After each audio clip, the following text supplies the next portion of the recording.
अस्सलाम वालेकुम स्टूडेंट्स, कैसे हैं आप सब। उम्मीद करती हूँ आप सब लोग ठीक होंगे, खैरियत से होंगे। आज का जो हमारा टॉपिक है वो है earth's revolution. Another important motion of earth is the revolution. एक और जो अर्थ का इम्पोर्टेंट मोशन है यानी अर्थ की जो हरकत है वो है revolution. The earth revolves around the sun with many other planets and dwarf planets in fixed path called orbits. अब अर्थ जो है वो सूरज के इर्द गिर्द घूमती है, रिवॉल्व करती है, और अर्थ के साथ और भी बहुत सारे प्लैनेट होते हैं, ड्वार्फ प्लैनेट्स यानी छोटे मोटे प्लैनेट्स भी होते हैं जो एक फिक्स्ड पाथ में रिवॉल्व कर रहे होते हैं। उस पाथ को हम कहते हैं ऑर्बिट। ठीक है, उस ऑर्बिट में अर्थ और दूसरे प्लैनेट्स जो है वो रिवॉल्व कर रहे होते हैं। The earth orbits around the sun at an average distance of 149.60 million kilometre in a anticlockwise pattern. Earth जो है ये सूरज के इर्द गिर्द कितने डिस्टेंस पे जो है वो घूमती है, 149.60 मिलियन किलोमीटर दूर होती है उससे, और एंटी क्लॉकवाइज पैटर्न में ये घूमती है। ठीक है, one complete orbit takes 365 and 1/4 days a year around the sun. एक ऑर्बिट कंप्लीट होने में यानी सूरज के इर्द गिर्द जो चक्कर जमीन लगाती है उसको कंप्लीट होने में 365 दिन या 1/4 दिन भी उसमें एक दिन के ऊपर भी लग सकता है। ठीक है, the orbit of earth is an elliptical elongated closed curve.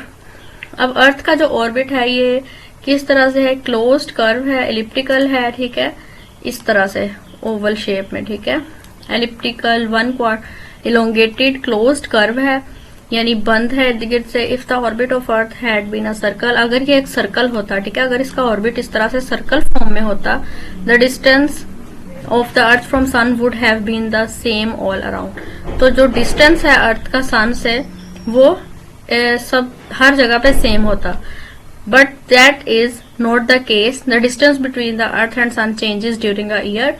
लेकिन एक साल में सूरज और जमीन का जो डिस्टेंस है वो चेंज होता रहता है along the orbit of earth. The earth comes nearest the sun around January. जनवरी में जो सूरज के करीब आ जाती है जमीन, और जुलाई में जो है वो दूर चली जाती है। ठीक है,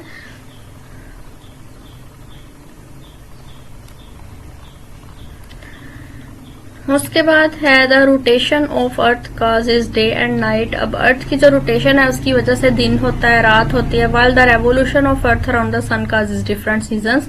लेकिन जो रेवोल्यूशन है अर्थ की यानी अर्थ का सूरज के गिर्द घूमना, वो क्या करता है, वो सीजन्स को चेंज करता है। ठीक है, सीजन्स क्या है, as we know the earth revolves around the sun. हमें पता है कि सूरज जो है वो जमीन जो है वो सूरज के गिर्द घूमती है। The path around the sun is not perfectly circular. और जो सूरज के इर्द गिर्द जो इस पाथ पे वो घूमती है वो परफेक्टली सर्कुलर नहीं है। The sun is not fixed at the centre of this path. और सूरज जो है वो उसके पाथ के सेंटर में बिल्कुल फिक्स नहीं है। Some part of earth is close to the sun. कुछ अर्थ का हिस्सा जो है वो सूरज के करीब है और कुछ जो है सूरज से दूर है। इन अदर वर्ड, दूसरे लफ्जों में अगर हम कहें, the distance of earth from sun does not remain the same, कि सूरज के साथ जमीन का जो डिस्टेंस है वो एक जैसा नहीं रहता, but it varies through out the year. लेकिन पूरे साल में ये वेरी करता रहता है, डिफरेंट होता रहता है। ठीक है, the earth produces day and night when it spins on its axis. Earth जो है ये डे एंड नाइट प्रोड्यूस करती रहती है जब ये अपने एक्सिस पे स्पिन कर रही होती है। The earth requires about 365 1/4 days to complete one rotation. और अर्थ को एक रोटेशन कंप्लीट करने में यानी सूरज के इर्द गिर्द एक रोटेशन कंप्लीट करने में इतने दिन लगते हैं, 365 डेज और 1/4 डे। ठीक है, तो इतना टाइम इसको लगता है सूरज के इर्द रिवॉल्व करने में। ठीक हो गया। The movement of earth causes different season in the world. अब अर्थ की जो मूवमेंट है इसकी वजह से दुनिया में मुख्तलिफ सीजन आते हैं। ठीक है, मौसम बदलते रहते हैं। When the axis of Earth points towards the sun, जब अर्थ की जो एक्सिस है वो सूरज की तरफ हो जाती है, it is called summer season. तो तब गर्मियों का सीजन आ जाता है फॉर दैट हेमिस्फेयर, उस हेमिस्फेयर पर जो सूरज की तरफ होता है। On the other hand, when the axis of earth points away from sun, जब उसका एक्सिस जो है वो सन से दूसरी तरफ को पॉइंट कर जाता है, it is the winter season for that hemisphere. तो तब क्या होता है, सर्दियों का मौसम आ जाता है। The season of spring and autumn form between these two times, और स्प्रिंग और ऑटम का जो टाइम है वो उन दोनों के दरमियान में आता है। When the axis of earth points 90 degrees away from sun, जब अर्थ का जो एक्सिस है वो 90 डिग्री अवे होता है सूरज से। उसके बाद है कॉन्स्टिलेशन। कॉन्स्टिलेशन क्या है? A constellation is a group of stars that appears to form a pattern और picture like Orion the great hunter, Leo the lion और टॉरस द बुल। कॉन्स्टिलेशन एक सितारों का झुरमुट है, ग्रुप है स्टार्स का, जो आसमान पे अपीयर होता है और एक पैटर्न बनाता है या पिक्चर बनाता है, जैसे ओरियन द ग्रेट हंटर का हो गया, या फिर लियो लायन का हो गया, या टॉरस द बुल का हो गया। तो ये उसको हम कॉन्स्टिलेशन बोलते हैं। Constellations are easily recognisable patterns that help people position themselves using the night sky, और ये लोगों को रास्ता दिखाने के काम आते हैं। ठीक है।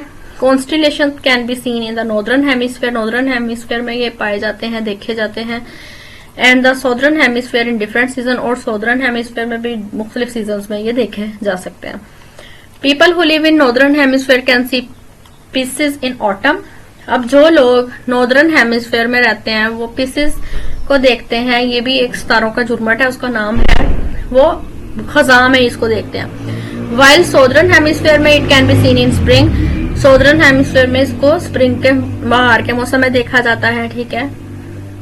A list of constellations that can be seen in northern and southern hemisphere in different seasons is given below. अब नॉर्दर्न हेमिस्फीयर में एक्वाइला, सिग्नस समर में देखा जाता है, और विंटर में जो है ये जेमिनी, ओरियन देखा जाता है, ऑटम में पीसीज, एंड्रोमेडा। ठीक है। इस तरह से सारे आपको दिए गए हैं जो नॉर्दर्न हेमिस्फीयर और साउदर्न हेमिस्फीयर में ये स्टार्स का जो ग्रुप है ये किस सीजन में पाया जाता है। ठीक हो गया। यहां तक आज का हमारा टॉपिक था। आई होप सो आपको कोई कंफ्यूजन नहीं होगी, कोई क्वेश्चन आप मुझसे पूछ सकते हैं। और अगर अभी तक आपने मेरे चैनल को सब्सक्राइब नहीं किया तो मेरे चैनल को सब्सक्राइब कर लें। इंशाल्लाह अगली वीडियो में मिलेंगे, तब तक के लिए अल्लाह हाफिज।